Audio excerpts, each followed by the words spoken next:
Howard est mort. Quelle tristesse.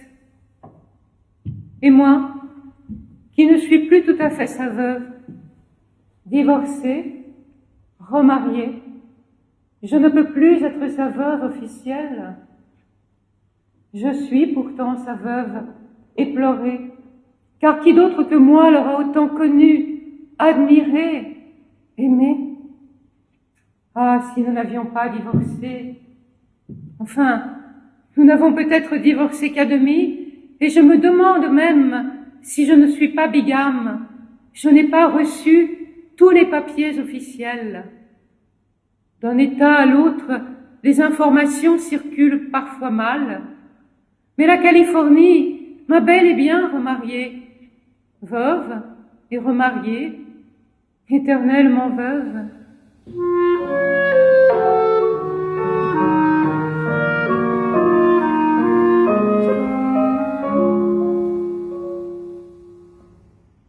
Howard fut l'écrivain absolu, l'archétype, le paradigme de l'écrivain, généreux, constant, inventif, explorateur des mondes et des ombres, l'écrivain des autres aussi, le grand réviseur.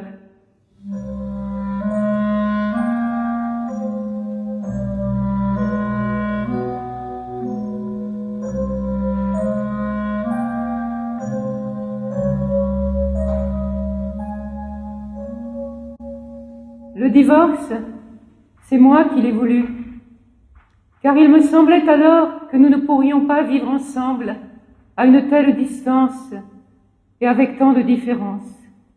Mais maintenant que la mort nous a définitivement séparés, je comprends combien ma revendication était dérisoire. Oh, Howard, au moins aurais-je pu venir te voir à Providence si je t'avais su malade. Et toi, tu es venu à Farmington pour me tirer un peu de cette horrible dépression. Tu m'as accompagné à Hartford, et ce fut comme un retour dans un futur rêvé. Je ne me remettais pas de notre perte, je le vois bien à présent. Mais maintenant, c'est la tombe, c'est le silence et l'écriture interrompue.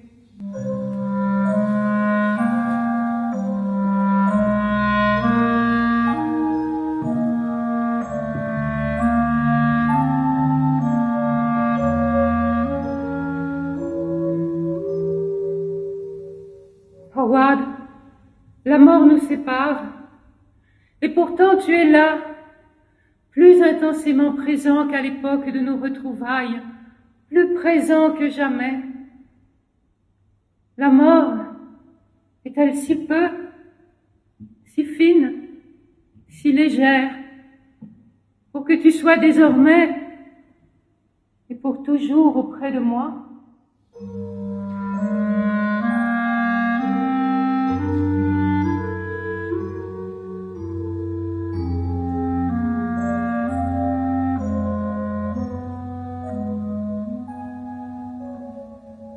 J'écrirai qui nous fûmes.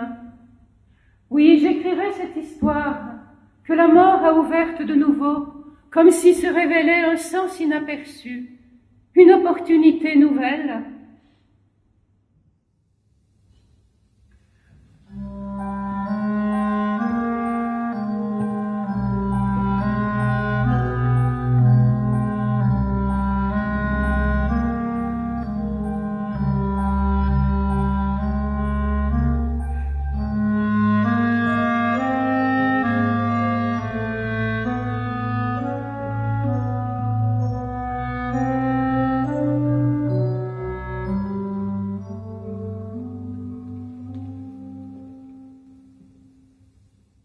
Je suis ici, Sonia.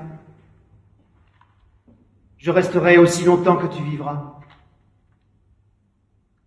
Les choses là-bas ne sont pas tout à fait semblables à ce que l'on raconte, à ce que moi-même j'en ai dit. Et je ne suis pas autorisé à en parler. Mais il a été permis que je revienne, pour toi, comme pour t'accompagner, comme pour te remercier. pour dire et redire combien je t'ai apprécié.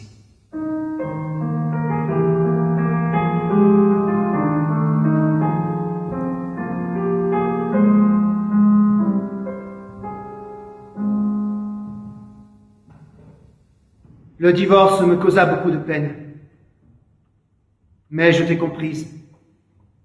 J'ai compris ta déception, mon insuffisante présence. Maintenant je suis mort, mais je ne t'oublie pas. Et par la suite, je serai ici et là, en pensée. C'est très rare que les ombres reviennent ainsi, mais ils l'ont permis. Ils l'ont voulu, pour toi et pour ces gens qui entendront tes paroles et qui liront tes mémoires, qui se souviendront de nous et de ces démons et merveilles qui existent bel et bien.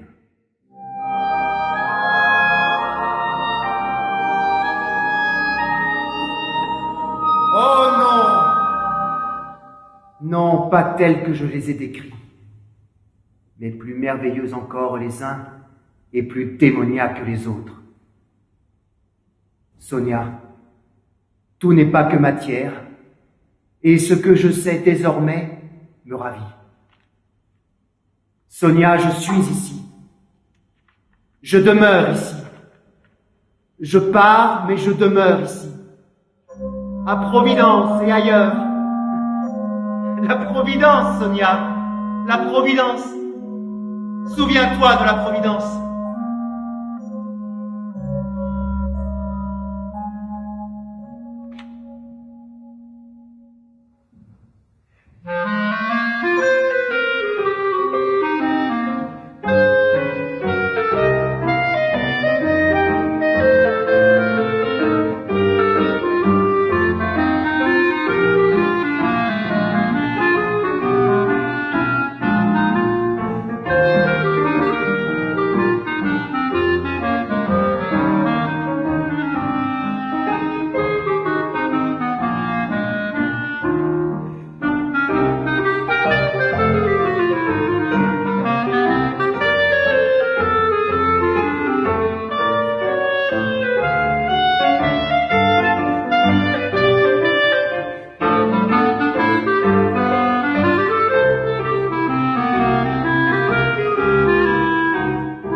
Comme c'est étrange, il me semble que Howard est ici. Les souvenirs me viennent par grandes vagues. Le passé submerge le présent.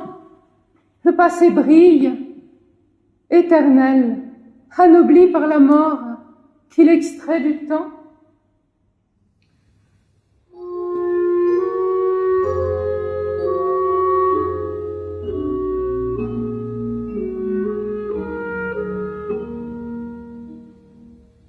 C'est en 1921 que j'ai rencontré Howard à Boston, lors de la convention des journalistes amateurs.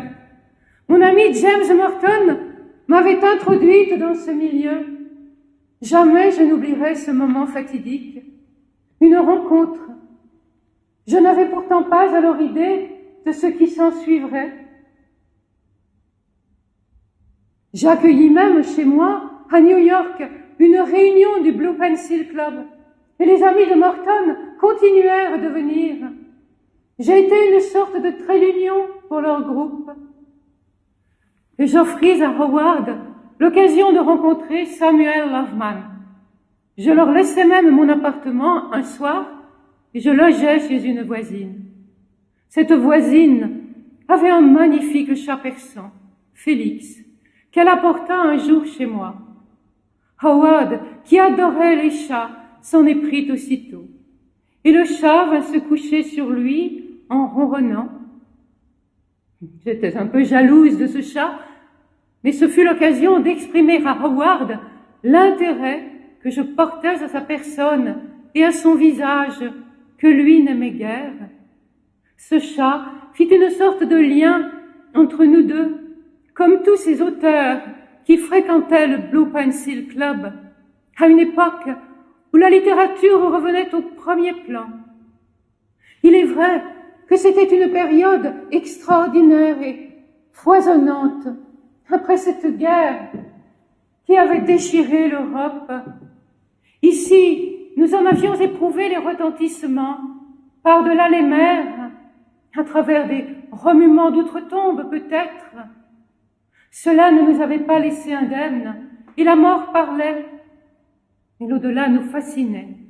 Nous avions ce point commun, cette interpellation partagée.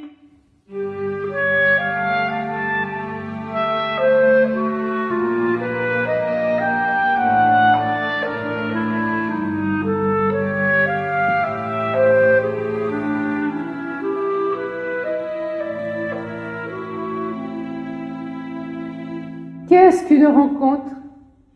On ne mesure pas sur le champ toute son importance, malgré la trace qu'elle laisse. Par la suite, on se remémore les signes qu'elle portait, les indices du futur. La personnalité de Howard était inhabituelle, quelque chose en lui, un je ne sais quoi. Sa conférence s'intitulait « Ce que le journalisme et moi avons fait l'un pour l'autre », étrange titre, et qui préfigurait bien le dévouement de Lovecraft. Howard était profondément, spontanément altruiste, à tel point qu'il a préféré corriger les médiocres écrits des autres plutôt que rédiger ses propres nouvelles et récits. Ce gaspillage m'agaçait, d'autant plus que certains ne rémunéraient pas ou très mal son travail méticuleux. Mais je n'en disais mot, par crainte de peiner Howard. Nous nous engageâmes dans une correspondance sincère et continue qui dura 2 ans.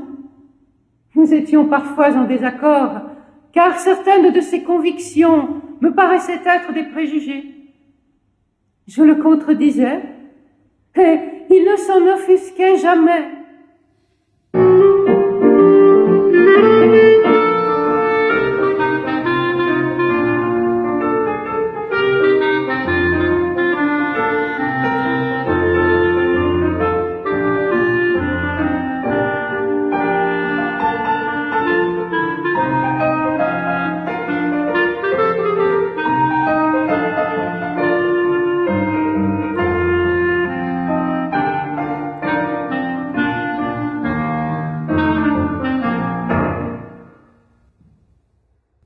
Howard sera mon second mari.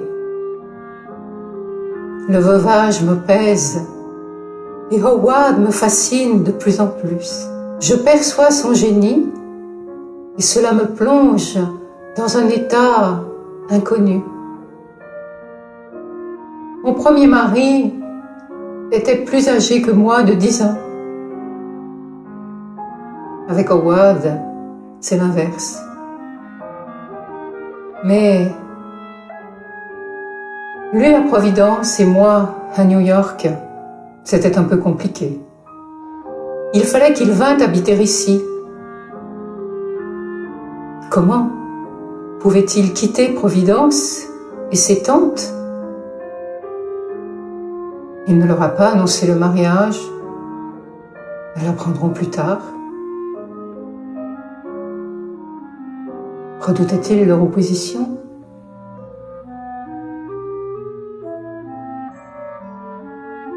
Je vais quitter Providence. C'est un bouleversement pour tous. Je ne sais pas si je peux le faire, mais il me semble que je le peux. En tout cas, ma décision s'est prise. C'est une décision un peu incompréhensible tant je déteste les foules et les grandes villes. Les foules des grandes villes et leurs visages étrangers, leurs passants indifférents, ces hordes, des êtres aux yeux globuleux, des faces de rats.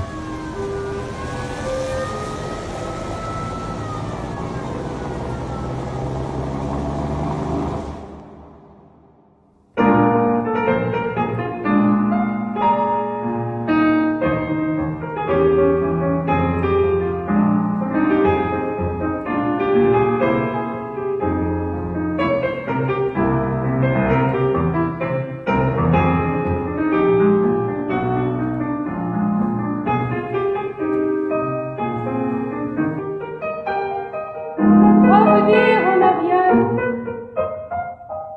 renouer. Quel merveilleux soir, ce 22 février, une date que je garderai en mémoire et qui brille de tous les feux d'hiver. Quelle généreuse conférence.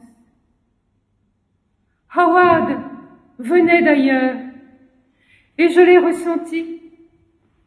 Il était véridique et très différent de tous ces écrivains mondains rompus aux usages de nos sociétés littéraires. Le monde du journalisme amateur était toutefois une étrange nouveauté, une source d'invention littéraire ou mentale. Ce fut une bouffée d'authenticité pour la société américaine qui commençait à vieillir tout en perdant ses racines. Howard, lui, incarnait ses racines. Il les tenait en lui vives et profondes.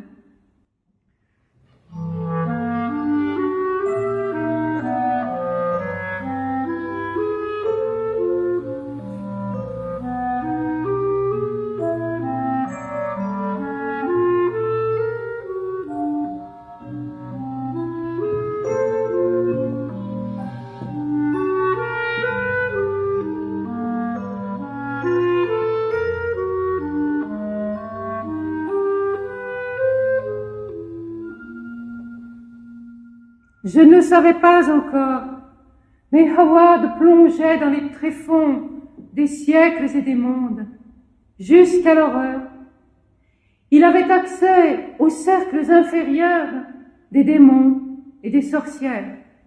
Et tandis que je m'activais dans les vitrines du prêt-à-porter, il s'enfonçait dans les ténèbres des innommables cités. Une terreur très ancienne avait dû le clouer au pilori des attentes mortelles. La mort de son père peut-être, et cet effroi soudain dans la maison.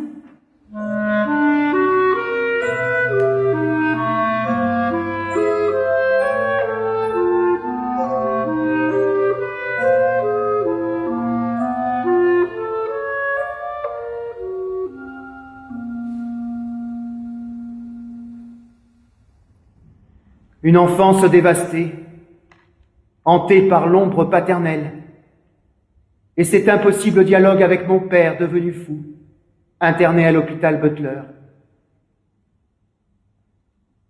Heureusement, l'image des Phillips et leur maison d'Angel Street continuèrent de scintiller un temps aux couleurs de la Nouvelle-Angleterre, et mon grand-père Whipple Phillips m'offrit un substitut paternel consistant, mais seulement jusqu'en 1904. Et ce fut ensuite, à cause de son décès, un nouveau traumatisme, avec la perte de la grande maison et le déménagement dans ce rez-de-chaussée, dans la même rue. Nous avions en commun cette perte de la protection paternelle, car mon père aussi était mort, mais j'avais été davantage transplanté que Howard, de la Russie, les États-Unis, puis en Angleterre, pour revenir finalement à New York et me marier à 16 ans avec un Russe naturalisé qui mourut en 1916. Ma mère s'étant remariée, j'avais hérité d'un modèle familial assez plastique et les voyages faisaient partie de mon existence. Ni les changements, ni les déménagements ne me perturbaient, tandis que Howard les redoutait, encore qu'il prit goût, après notre divorce, aux petits voyages et visita de nombreux sites en diverses amicales compagnies. Et quand je le rencontrai, il ne s'éloignait guère de Providence, et la découverte de New York fut sans doute pour lui un choc. Il s'était tout de même engagé dans la garde nationale du Rhode Island en 1917.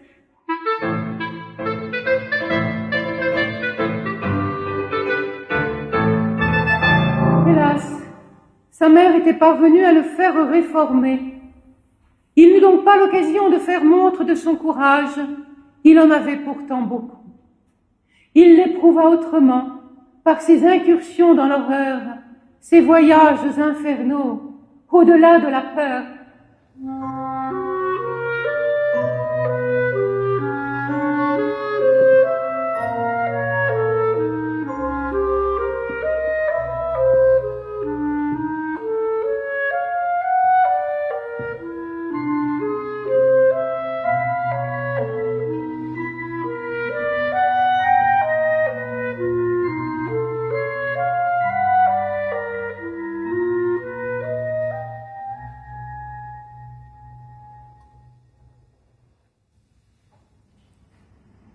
Sonia est venue me voir 3 fois à Providence. C'est significatif. 3 fois, de passage. En 1921, c'était en septembre, si je ne m'abuse, quelques mois après le décès de ma mère. En octobre, Sonia publia mon article dans son fanzine. J'écrivais alors, si nous étions raisonnables, nous rechercherions la mort. Le même néant miséricordieux que nous connaissions avant d'exister. Maintenant que je suis mort, je ne suis plus tout à fait en accord avec ce propos désabusé. Et puis, il ne m'a pas été facile de mourir, parce que cela a été très douloureux. La douleur a vraiment été terrible, et j'étais seul à la supporter. Mais cela valait mieux. Car qu'aurait pu dire ou faire quelque autre, même Sonia? Cela aurait été déchirant de la voir ne rien pouvoir faire. Pourtant, cette douleur affreuse a trop duré. Heureusement, je suis mort assez vite après mon admission à l'hôpital. Je ne pensais pas mourir ainsi, mais sait-on jamais quelle forme prendra notre mort? Ce que j'ai écrit sur la mort me fait l'effet de fanfaronnade. Au pied du mur, nous n'en menons pas large, et ce qui suit ne laisse pas d'étonner. Mais me voici. Je resterai auprès de Sonia jusqu'à ce qu'elle me rejoigne, si cela se peut. Je ne serais pas mort de la sorte si nous avions continué de vivre ensemble. Mon régime alimentaire m'a certainement nui. Trop de jeûnes anarchiques, trop de cafés sirupeux et corsés, trop de sucreries, trop de glace. Sonia, elle, veillait sur ma santé et me soignait en diététicienne.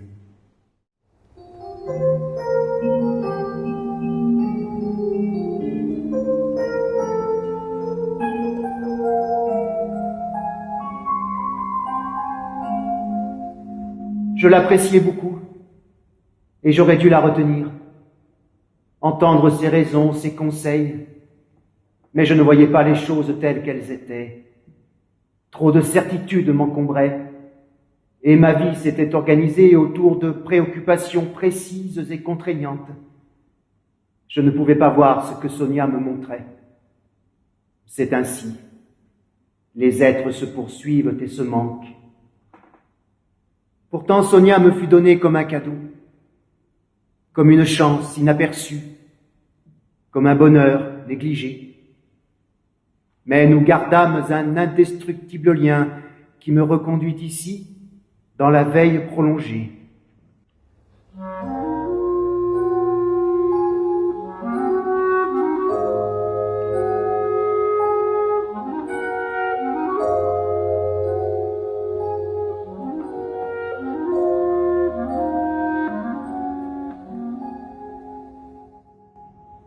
Je n'ai pas souvent évoqué les fantômes. Ils ne sont pas les personnages favoris de mes contes hallucinés.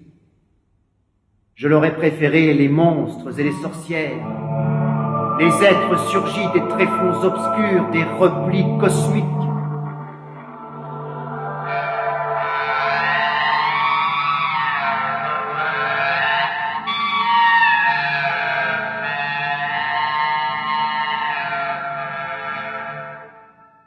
Être un fantôme est une expérience qui m'instruit, et c'est la survivante antithèse de mes théories. Ne pas pouvoir communiquer directement avec Sonia est toutefois une épreuve. J'espère qu'elle sentira ma présence et me parlera. Un fantôme est en prison. Il ne peut guère agir sur la matière. Il ne peut ni se faire entendre, ni se faire voir, si ce n'est par certains êtres exceptionnels et avec des permissions bien particulières. Or, Sonia n'a peut-être pas ce don.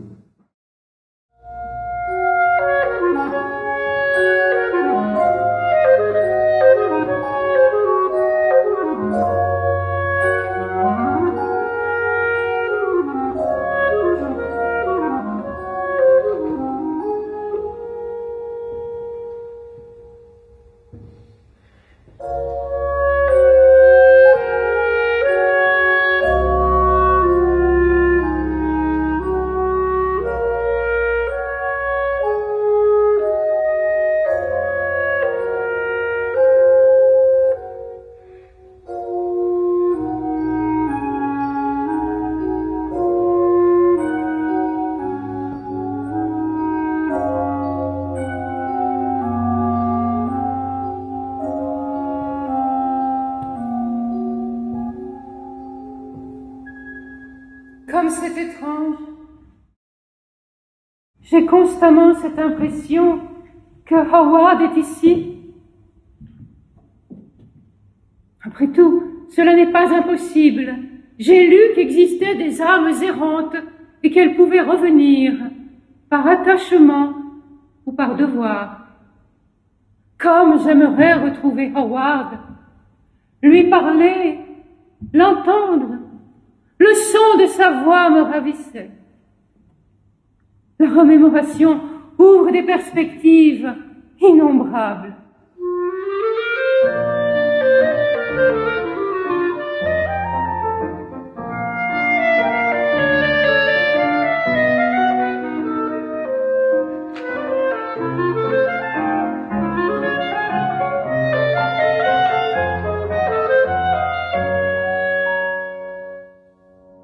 Quand nous nous sommes rencontrés, j'étais vraiment pleine aux as, au sommet de cette carrière de couture, et les affaires marchaient à merveille.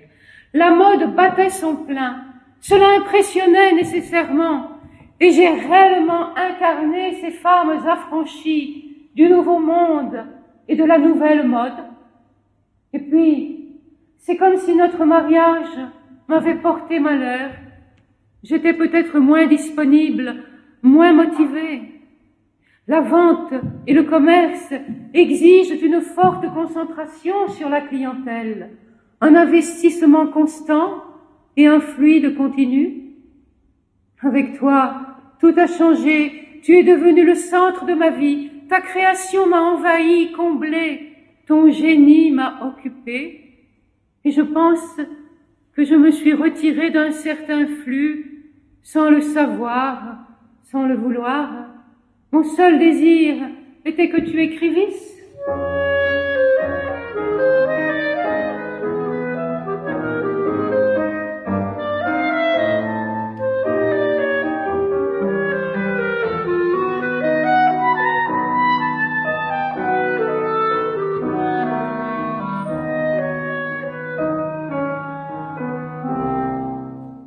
troisième mariage avec Nathanaël m'a fait voir les choses autrement.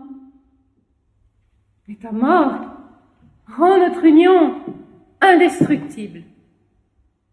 C'est un peu comme si mon premier mariage s'était effacé et notre union resplendit seule dans la lumière de l'église Saint-Paul que tu avais choisie sur Broadway et Vassar Street. Mon deuxième mariage, le 3 mars 1924, célébré par le révérend George B. Cox. Tu avais choisi Saint-Paul, lui qui a écrit « Le mari non croyant se trouve sanctifié par sa femme croyante ». En qui croyais-tu pour avoir voulu ce mariage religieux? Tes actes ont démenti tes dires, comme toute cette bonté, cette générosité contredisent ces monstres qui grouillent dans tes écrits. Que de contradictions! Moi qui crois en Dieu, je pensais qu'un mariage civil suffisait. Et toi, l'athéiste désabusé, tu insistas pour que nous nous marions dans cette église que Washington, Lord Howe et tant de grands hommes avaient fréquentée. Était-ce la vraie raison? Tu es resté l'homme d'une seule épouse, l'éternel mari que la mort rétablit dans ses droits. L'éternel mari, l'éternel mari.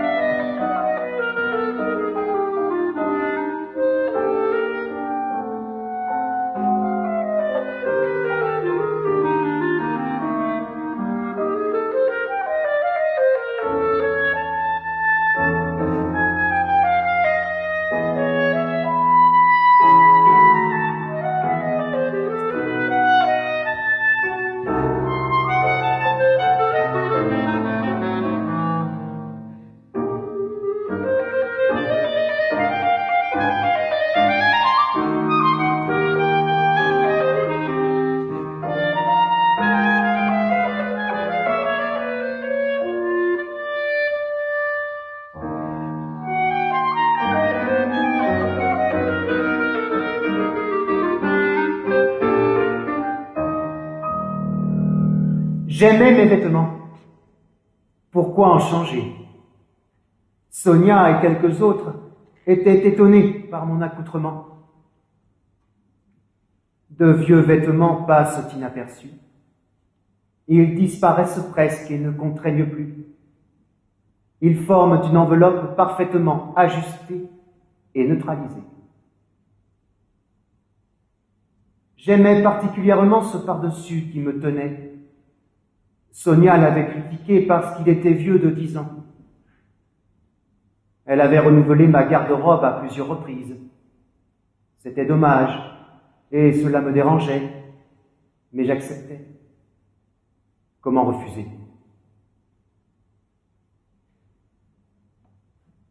Les choses que nous portons depuis longtemps nous protègent du monde. Elles font une seconde peau, à la fois intime et insignifiante. Un vieux vêtement ne trahit rien. Il nous donne la couleur du temps. Il nous fond dans la grisaille. Mais ce n'est pas seulement cela. Il est un habit. Une habitude significative. Une habitation dense et secrète. Les vieux meubles aussi sont irremplaçables. Ils ont beaucoup emmagasiné et ils nous ouvrent à notre propre mémoire.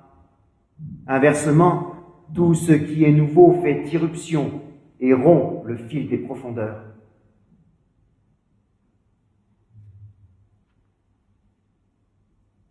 Un jour, elle m'achètera un costume et un chapeau neuf très coûteux et j'aurai l'air d'un nigo à la mode. Mais ces élégants effets me seront volés. Ce n'est pas moi qui les aurai perdus.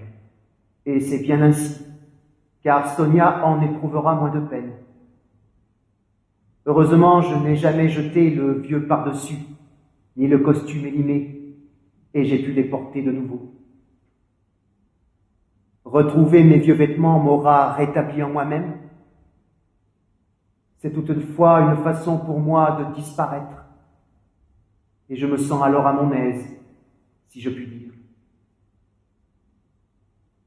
Sonia ne comprenait pas ce goût des vieilleries. Elle ne comprenait pas Providence. Elle ne pouvait pas le comprendre car elle venait d'ailleurs et elle n'entendait pas tout ce qui se disait dans les choses, bien qu'elle eût beaucoup de finesse et d'intuition. Mais il faut être né à Providence et porter la Nouvelle-Angleterre en soi pour comprendre ces attachements apparemment ridicules.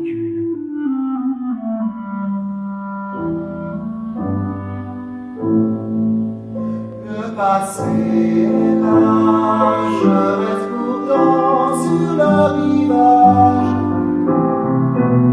étranger, solitaire, dans le présent glacé.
Avant notre mariage, je travaillais dans un magasin de prêt-à-porter féminin.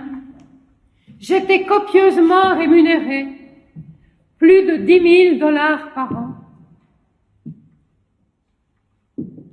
L'appartement de Parkside Avenue était confortable et je l'avais meublé avec soin. Cette aisance me convenait. Je pouvais subvenir à nos besoins. Mon seul souci était que Howard ne manquât de rien et qu'il pût écrire sans souffrir du froid qu'il redoutait tant.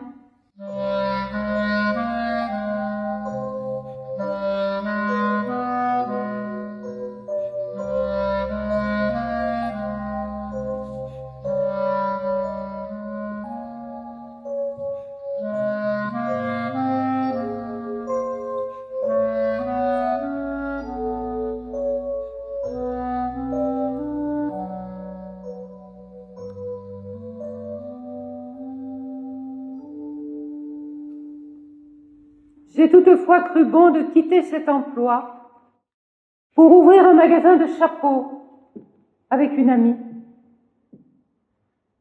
Mais cela n'a pas suivi le cours escompté.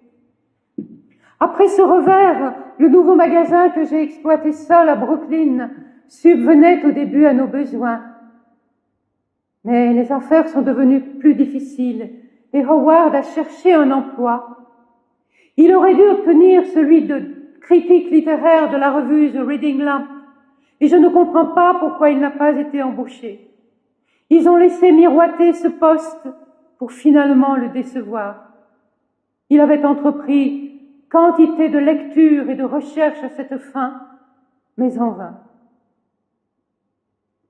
Et tandis qu'il s'activait de tous côtés, allant même jusqu'à travailler pour une entreprise de recouvrement des impayés, mon commerce battait de l'aile. J'avais voulu me rapprocher de Howard, être plus indépendante professionnellement. Or, tout semblait devenir plus ingrat. Les signes avant-coureurs de la crise économique apparaissaient. Les petits commerces commençaient à souffrir. La corne d'abondance délaissait notre union. C'était un peu comme si nos énergies se contrariaient dans une sorte d'équation ou de formule malheureuse. Pour Howard, c'était humiliant de constater que toutes les offres d'emploi lui échappaient. En octobre, il me fallut fermer boutique, et je n'y résistais pas. Une dépression nerveuse m'engloutit, qui m'obligea à partir en convalescence à Somerville. Pendant ce temps, Howard resta seul, et il dut souffrir d'être livré à la grande ville, dans l'inquiétude de l'avenir, sans savoir si je remonterais de ce trou, cette tombe dans laquelle j'avais chu. Je découvris à cette époque les abysses de notre psychisme.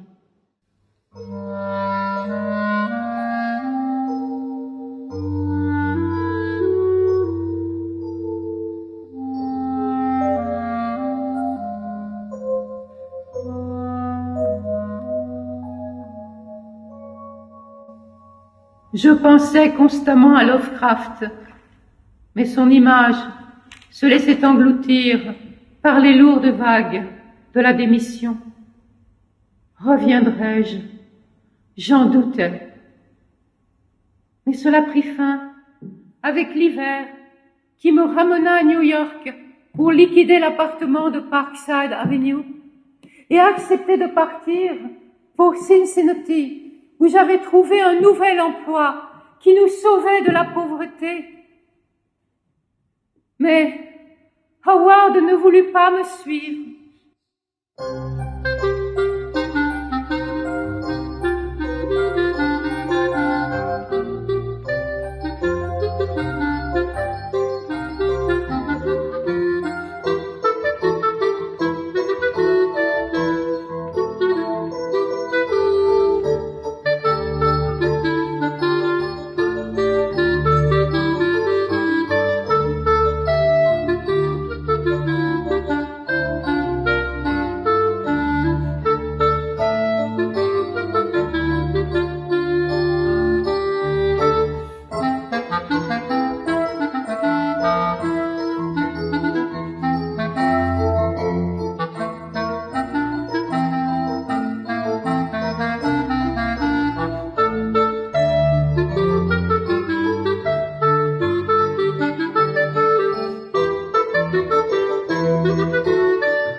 Ce fut un supplice.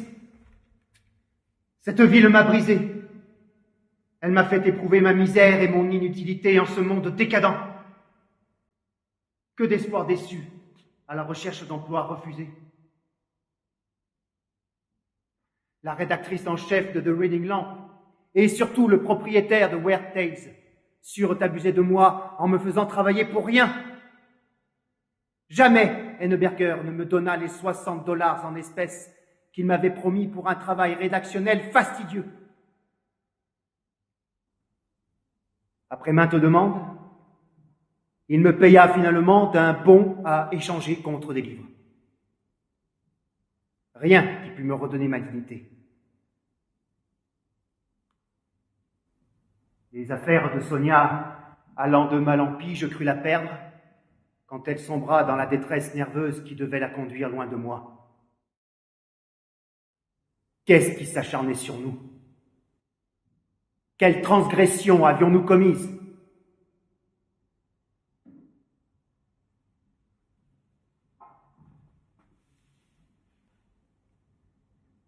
Je me sentais incapable de porter le poids d'un foyer, en raison d'une inadaptation foncière en ce monde moderne, déraciné et infidèle à sa vocation. Cette modernité destructrice avait raison de l'amour et de la littérature. Elle cachait sous ses fastes une béance mortifère dans laquelle Sonia était tombée, tandis que de cruelles vagues me rejetaient sur une grève acide et désolée.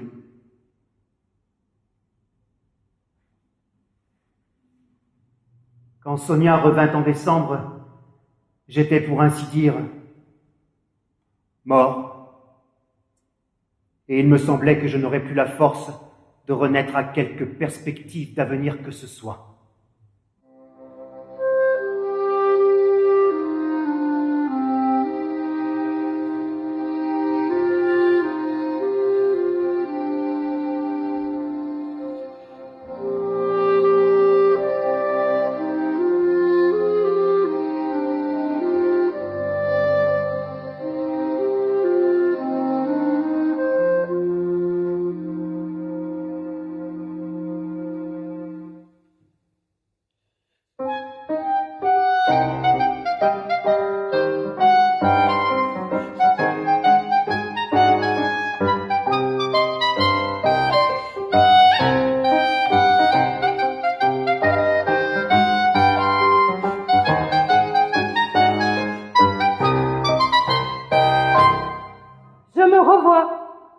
Dans ces villes de l'Ohio, loin de Howard, Cincinnati, Cleveland, au moins je travaillais et croyais revivre après cet épouvantable enlisement dépressif. La séparation paraissait inévitable et Howard s'en accommodait, comme il s'accommodait de ce déménagement que ses tantes avaient orchestré dans l'impossibilité où j'étais de conserver l'appartement de Parkside Avenue, devenu trop onéreux. Pour moi, cette séparation était provisoire et devait servir à reconstituer des forces et des capitaux. Dès que je le pourrais, je regagnerais New York et nous trouverions un autre logement moins exigu que ce studio de Clinton Street. Les grands magasins pour lesquels je travaillais étaient l'avenir du pays, tandis que les petites boutiques disparaissaient les unes après les autres, ou survivaient péniblement. Tout changeait profondément et nous ne savions pas le voir. Mais dans cet état, en pleine expansion, de Cincinnati à Cleveland, j'ai bénéficié d'un remède sous forme d'activité et d'optimisme, car les affaires et la population y croissaient, et l'Ohio gardait ce charme ancien, hérité de son histoire longue et mouvementée depuis la défaite des Iroquois.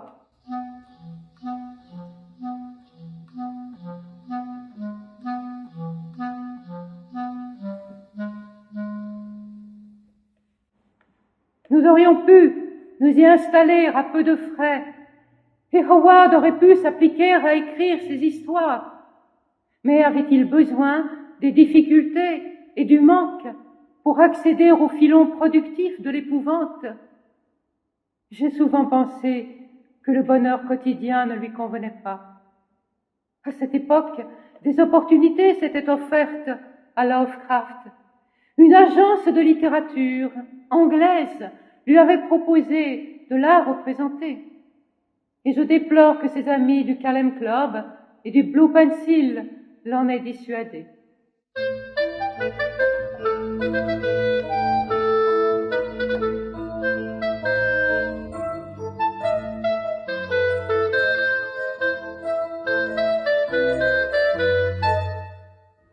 Mais lorsque je partis en août pour Cleveland, en vue d'un emploi stable et bien rémunéré, ce fut certainement une nouvelle épreuve pour Howard, qui de son côté avait brigué le poste de conservateur adjoint du musée historique de Patterson, un peu à l'ouest de New York. Mais il ne l'avait pas obtenu, et cette déception l'avait sans doute décidé à regagner Providence. Je l'avais encouragé dans ce projet et nous envisagions de nous installer ensemble dans sa ville natale, qui était aussi celle de son choix. Mais je n'y avais aucune perspective d'emploi pour le moment. il faudrait attendre quelque temps. Le 17 avril 1926, Howard s'était installé à Providence. Comme j'étais habituée à circuler de ville en ville, ce départ ne m'inquiétait pas davantage qu'un voyage d'affaires, et cela nous libérait des charges de New York.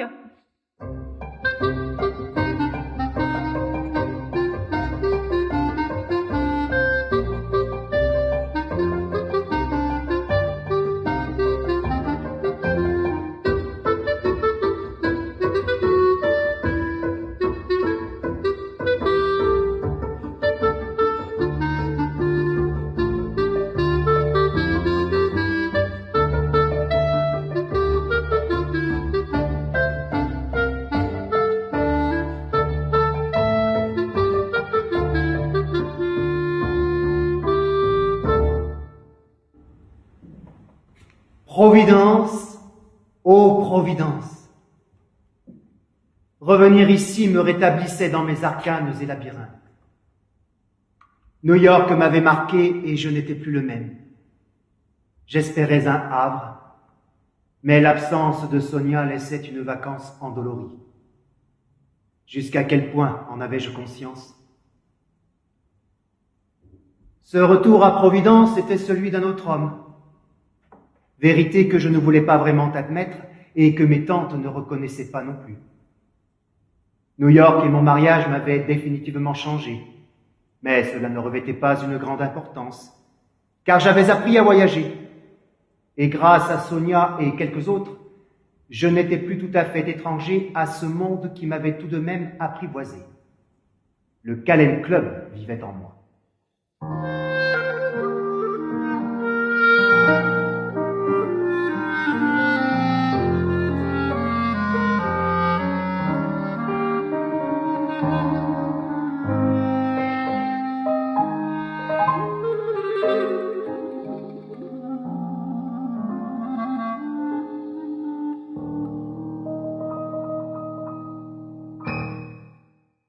Je passais du studio new-yorkais de Clinton Street à celui providentiel de Barnes Street, dans une maison où habitait déjà tante Liliane.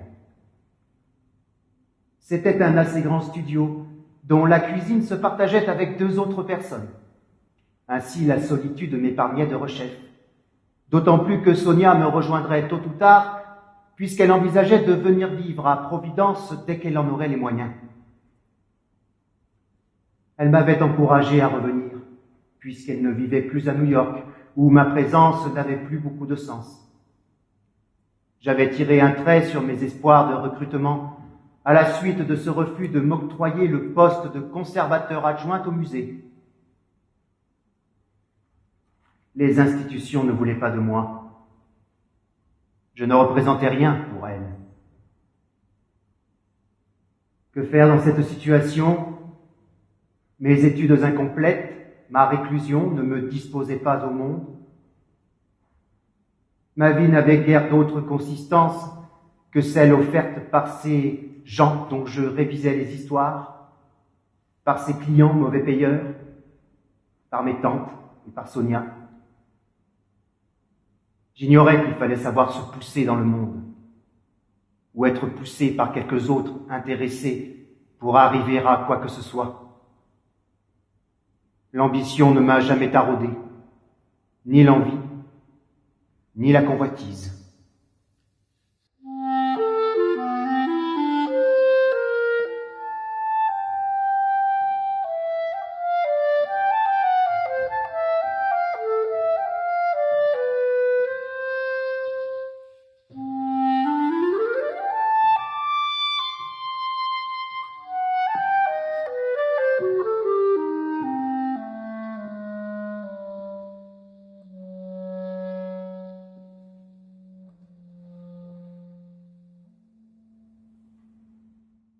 Ce fut terrible, et je ne m'attendais pas à cela.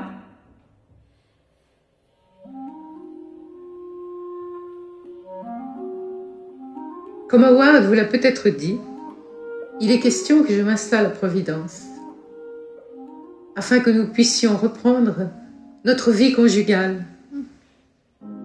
Et je me réjouis de pouvoir vous y associer. J'ai donc pensé que nous pourrions tous vivre ensemble dans une grande maison attenante à un magasin que j'ouvrirai. Il y a de belles opportunités ici et une clientèle à créer pour mes robes et chapeaux. J'ai visité quelques bâtisses et je crois que nous pourrons réduire nos frais de location en regroupant nos logements. Bien entendu, je vous propose de vous héberger gratuitement, à moins que vous ne vouliez payer une part égale à celle que vous dépensez actuellement pour vos loyers. Vous résideriez dans des studios aménagés pour vous, tandis que Howard et moi-même occuperions un petit appartement et nous pourrions vous inviter, aussi souvent que vous le voudriez, à partager nos repas et quelquefois nos excursions.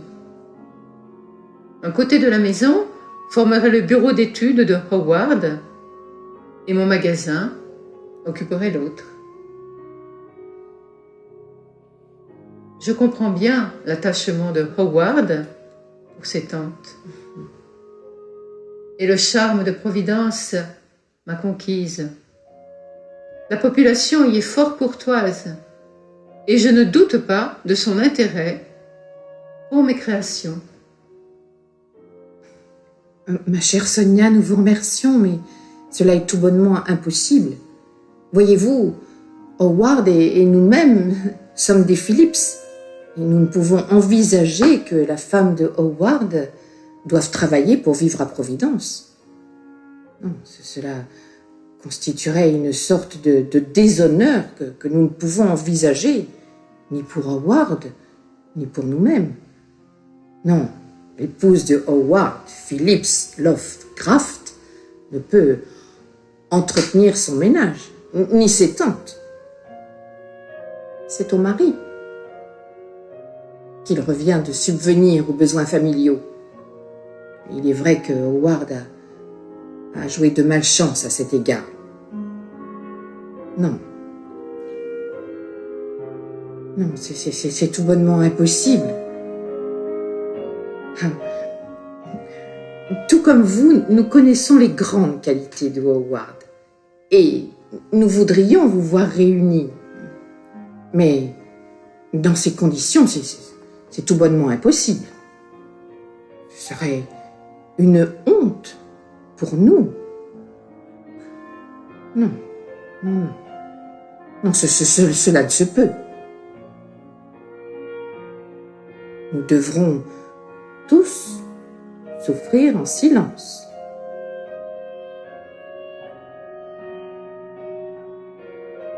Non, cela ne se peut.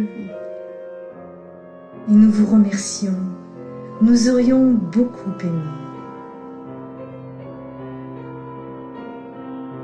Néanmoins, c'est impossible.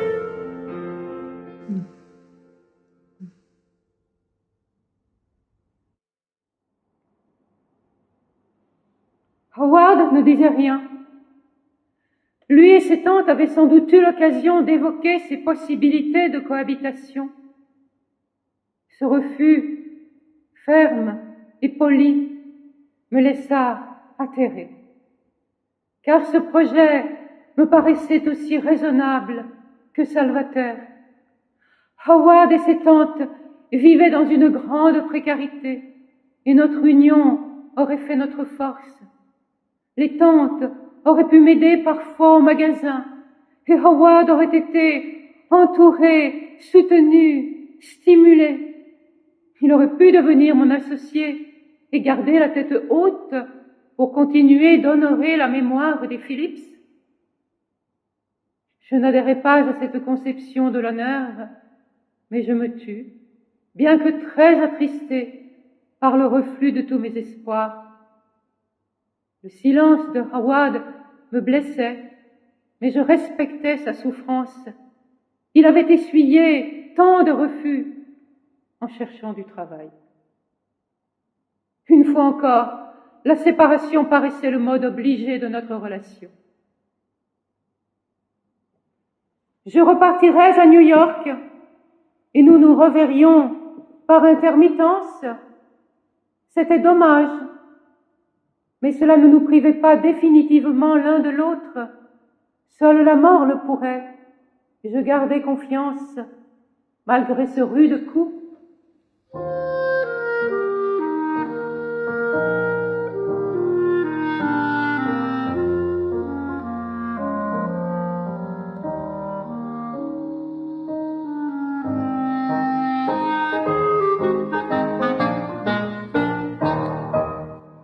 J'acceptais un travail peu intéressant à New York, puis on me proposa un poste supérieur à Chicago. De son côté, Howard était heureux de pouvoir explorer Providence. En juillet, il acheva de dactylographier son grand article « Épouvante et surnaturel ». Je restai à Chicago de juillet à Noël, n'interrompant ce séjour que pour mes voyages d'affaires à New York.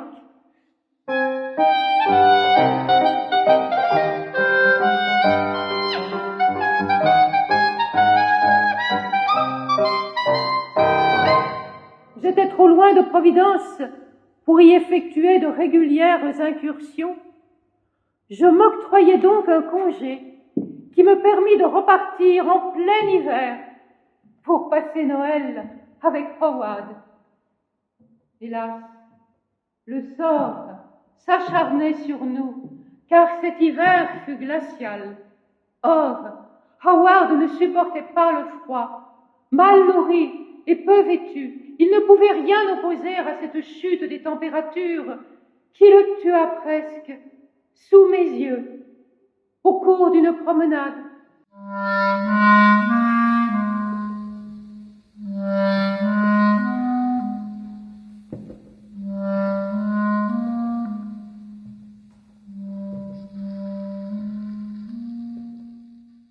J'étais trop affaibli pour imposer quoi que ce soit ou pour oser influencer mes tantes.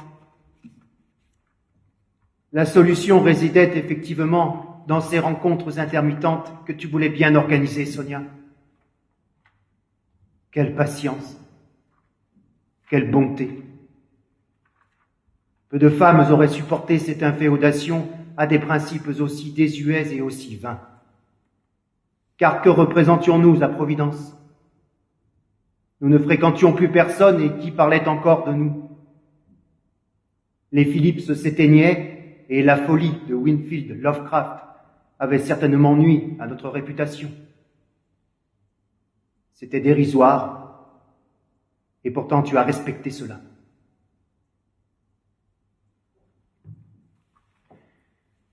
Mais ce poste à Chicago nous a porté un coup fatal, car il raréfiait les possibilités de rencontre à New York. Et nous passâmes un trimestre difficile à la suite de cette réunion du Calem Club qui nous permit aussi de nous retrouver.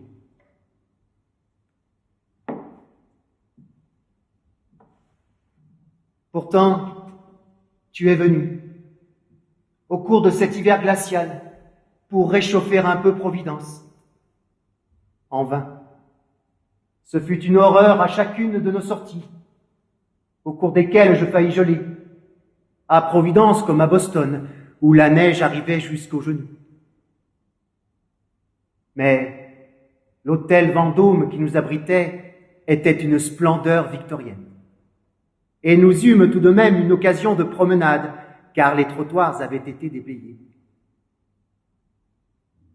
Cette excursion bostonienne me laisse un souvenir exquis, car tu avais su prévoir tout ce que j'aimais. Le style colonial, les cafés si je peux, la visite du musée, la station à la bibliothèque. Et je n'en finissais pas d'évoquer les temps anciens et la splendeur passée de la Nouvelle-Angleterre.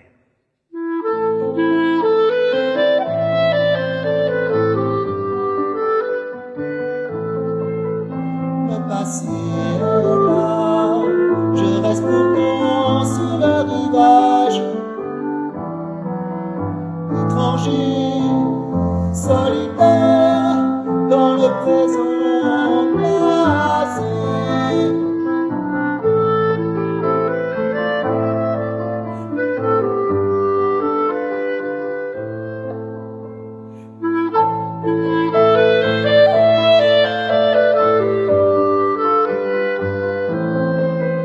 D'où vient cette dévastation de la contrée? Ces coups terribles de la main de Dieu. Où est la Nouvelle-Angleterre, celle que connaissait mon père? Où les âmes pieux, en vue de vertu grandissaient? Où est la Nouvelle-Angleterre, celle que connaissait le père? Où les âmes pieux, en vue de vertu grandissaient?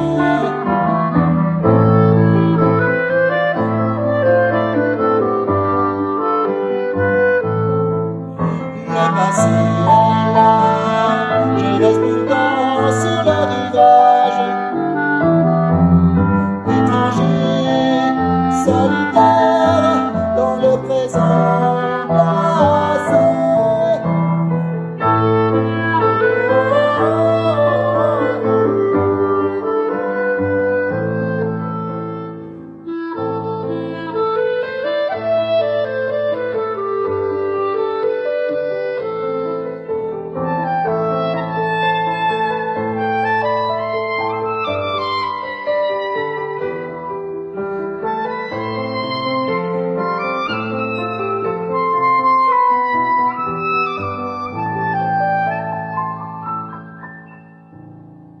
Je passai encore quelques semaines à Providence, puis il me fallut revenir à New York pour travailler.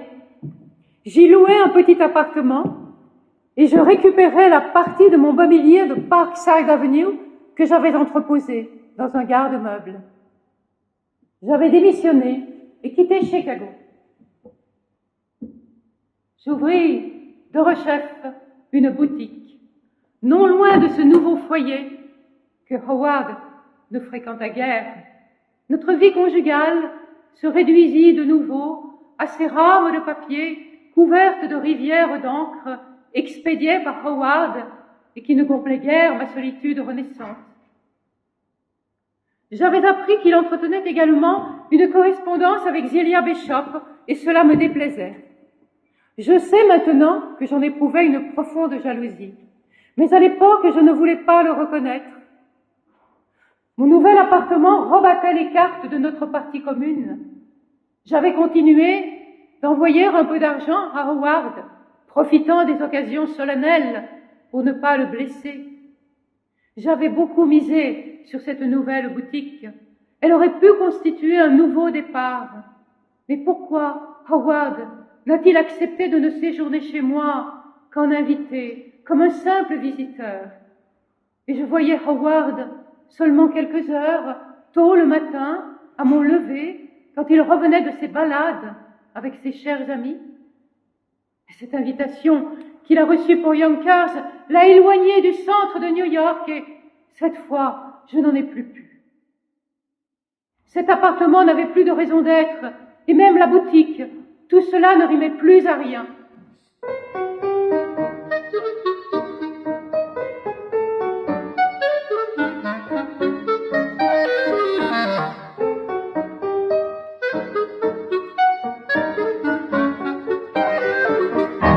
En juillet, je tirai un trait sur mes espoirs persistants et je me débarrassai de cet appartement qui me faisait désormais souffrir.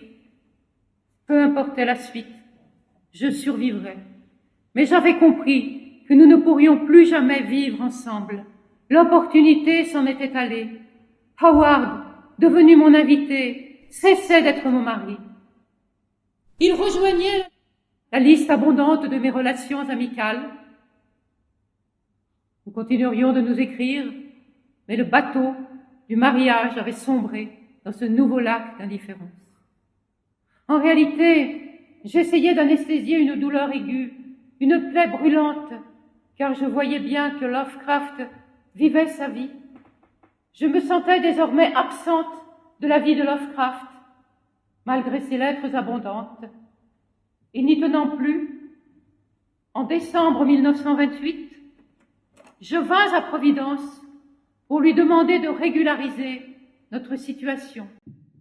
Ce lien fantomatique pesait et m'étouffait.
Howard, j'ai tout fait pour que notre mariage soit un succès. Aucun mariage ne peut vivre d'un simple échange de correspondance, même si les lettres couvrent 40 pages à chaque fois. La présence et la proximité sont nécessaires. C'est cela le mariage, la vie commune et le partage des moments.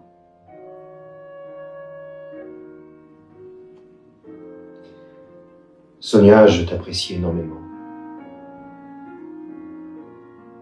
Le divorce me causerait un immense chagrin et nous n'avons aucune raison sérieuse de le demander. Je connais un couple très heureux dont la femme vit chez ses parents, en Virginie, tandis que son mari séjourne ailleurs pour des raisons de santé. Leur mariage est resté intact, grâce aux lettres qu'ils échangent. Et la distance n'altère en rien leur union. C'est peut-être même le contraire. Elle la préserve, car leur mariage échappe à la corrosion du quotidien. Et ils le vivent dans la pureté d'une relation idéale, chaste et préservée. Mais aucun de nous deux n'est réellement malade, Howard. Nous n'avons aucune raison valable de vivre séparés. Je ne saurais me contenter d'une affection strictement épistolaire et lointaine, bien que la chasteté ne me fasse pas peur.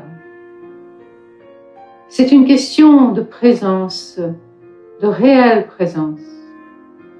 Et je ne peux rester la femme d'un absent sans cause ni raison objective. Nous avons vécu ensemble, et ces moments donnaient à la vie la saveur incomparable des partages. La solitude est sans attrait. Le mariage a le sens de la vie commune, des plaisirs et des peines partagées. Le divorce est préférable. Et tu pourras te remarier à Providence avec une jeune femme de ton milieu qui conviendra à tes tantes.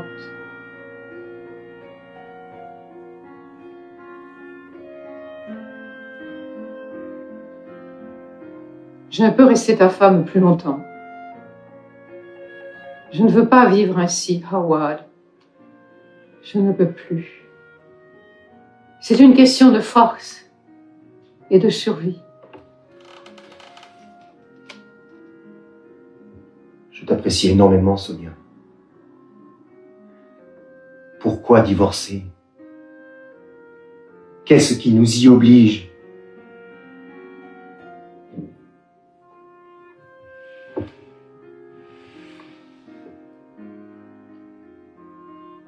Je n'aime pas New York,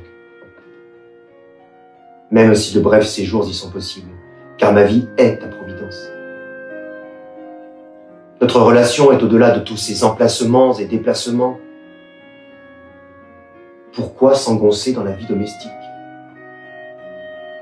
Est-ce que le mariage nécessite ces lourdeurs?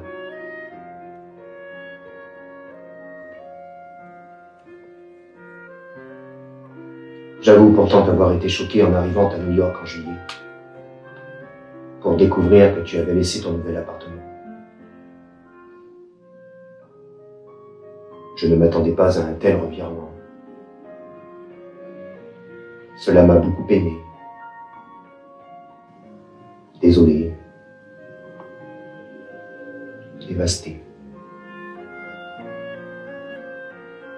Je suis allé dormir à l'hôtel et cela m'a fait l'effet d'une douche très froide. Inattendu. Je pensais que nous étions liés pour toujours et que le temps ou la fréquence des rencontres n'avait aucune incidence sur ce lien profond, immatériel, incomparable.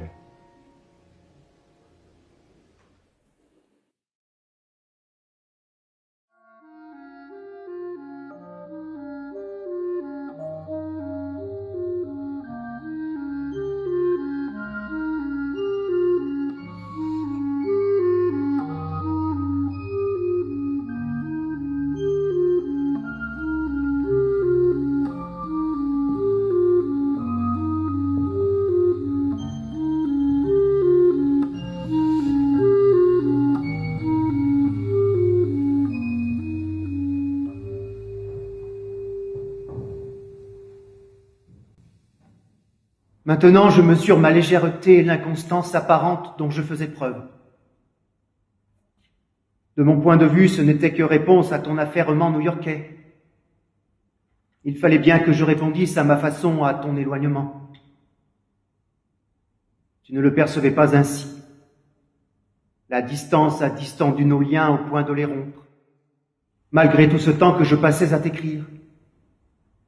Je croyais que cela te suffisait, car cela me suffisait.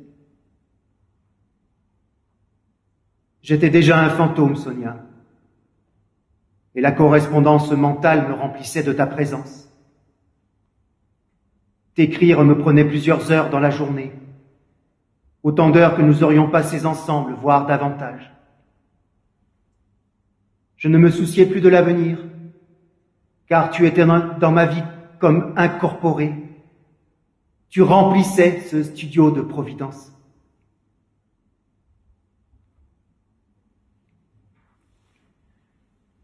J'ai pu te paraître ingrat après ce merveilleux Noël à Boston.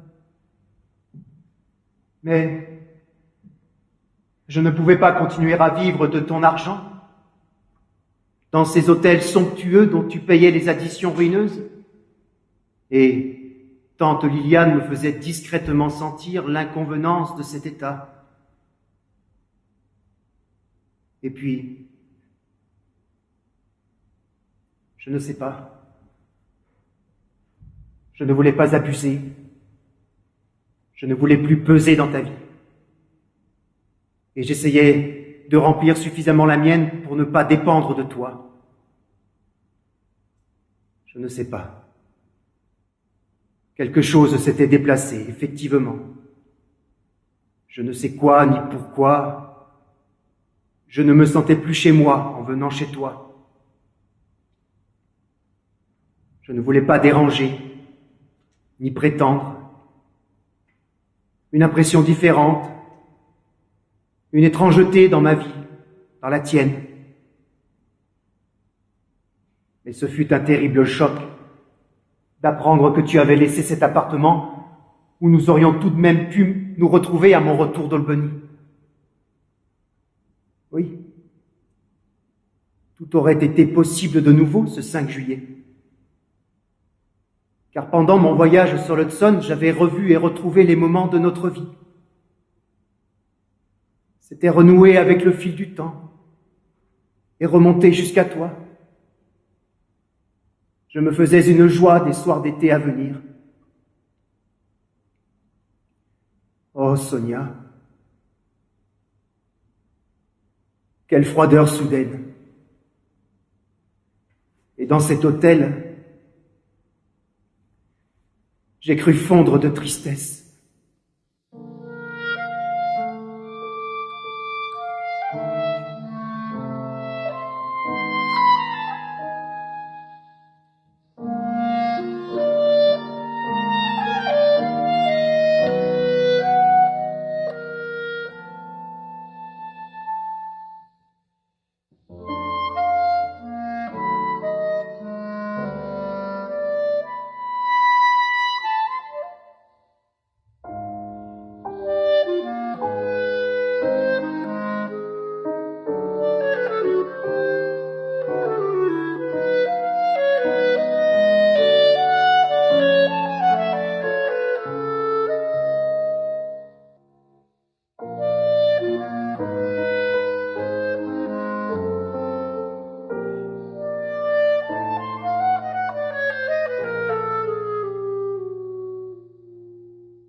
Jalouse, Howard.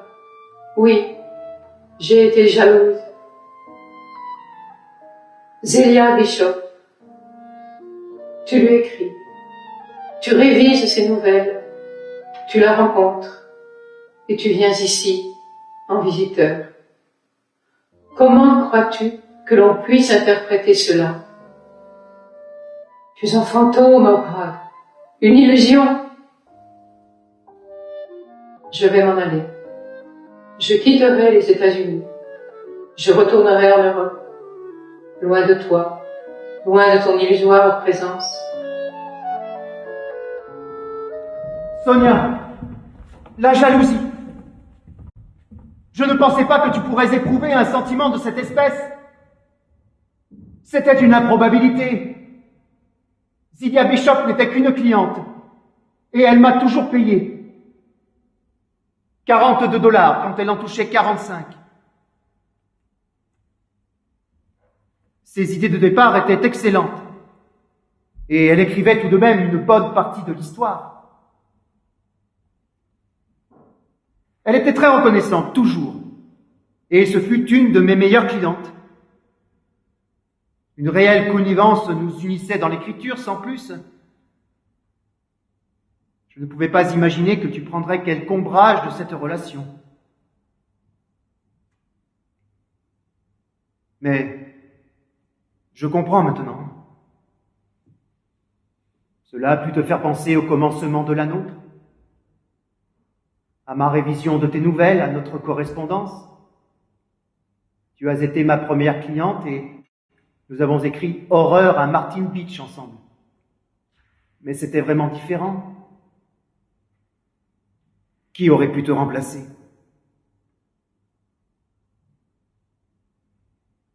Je ne sais pas ce qui nous a dévastés.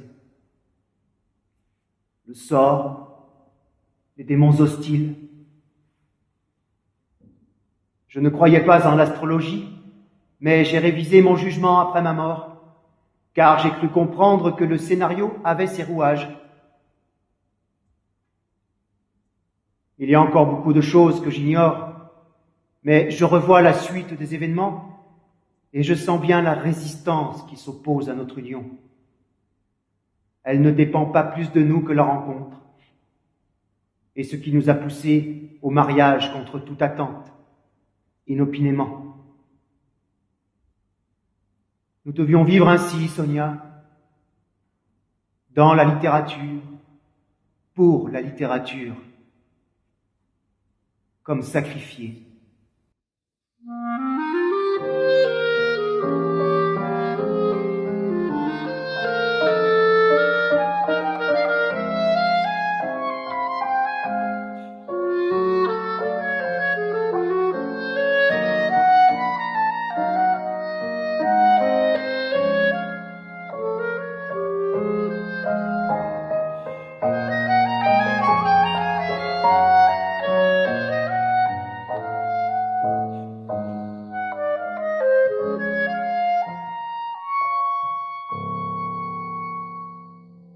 Cette procédure de divorce m'avait affecté plus que je ne le pensais, et une nouvelle dépression m'attendait à mon retour aux États-Unis.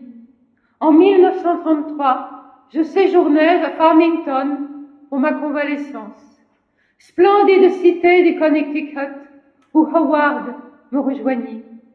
Nous visitâmes maints lieux historiques à cette occasion. Cette convalescence me donnait le sentiment d'être enrobée de coton et de me mouvoir au ralenti.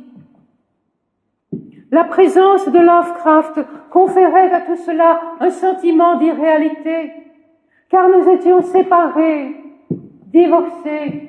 Or, il était là, très attentionné. Nous nous rendîmes aussi à Hartford, car je poursuivais des recherches historiques et graphiques au musée. Howard allait chercher les livres dans les rayonnages. Il se comportait aussi galamment qu'il est possible de l'espérer d'un prétendant. Mais il avait refusé de m'embrasser la veille de ce voyage à Hartford, alors que je l'en avais prié. Il m'avait répondu « Il ne vaut mieux pas ». Que craignait-il? Cela me blessa, certainement. Mais je m'efforçais de comprendre et d'accepter ce refus prudent, car nous avions désormais la preuve d'une impossibilité quasi structurelle. Nous étions trop différents.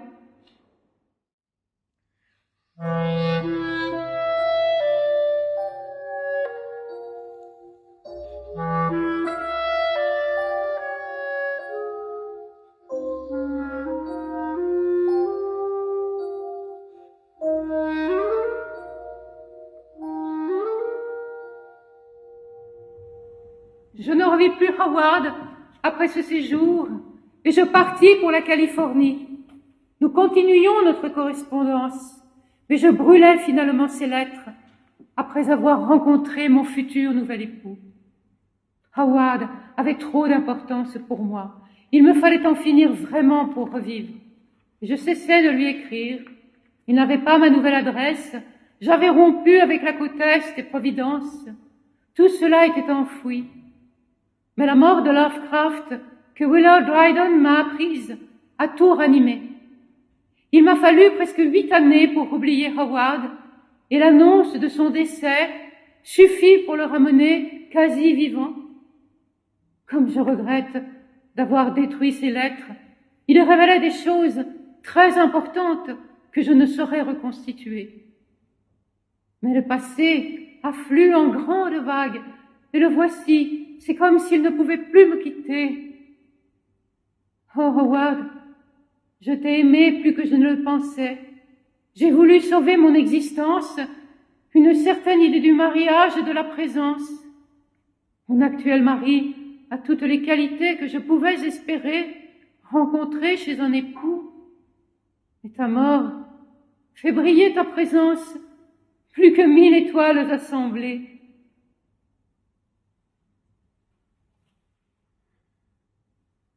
Oui, Sonia. Je suis ici. Je resterai auprès de toi jusqu'à ta mort. Tu vois, je ne me suis pas remarié. Je suis mort assez peu de temps après notre divorce. Et je ne sais même pas s'il est prononcé. Je crois qu'au fond, je ne pouvais pas l'accepter.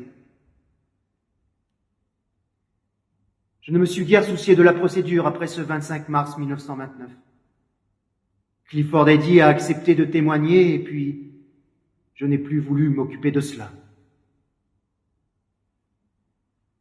J'ai voyagé moi aussi, mais la maladie s'est déclarée assez vite, 3 ans après nos retrouvailles à Farmington. Et je suis mort en mars. Ce mois de mars, qui fut celui de notre mariage, de notre divorce et de ma mort. Maintenant, je vais rester. Il me faut attendre.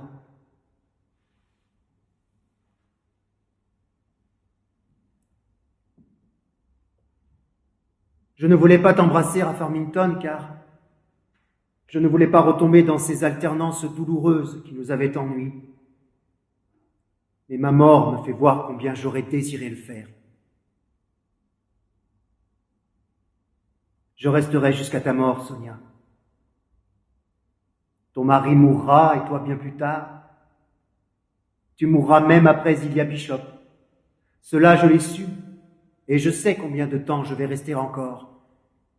Mais cela ira très vite.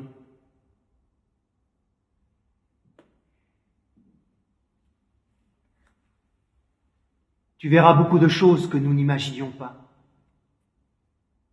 Tu en as déjà beaucoup vu. Et quelques-unes de mes intuitions se sont vérifiées. J'avais raison sur de nombreux points, mais je me suis totalement trompé à propos de questions plus cruciales. La mort me laisse mesurer l'étendue de mon ignorance. J'attendrai patiemment que la mort te délivre et que tu vois. Howard, mon amour,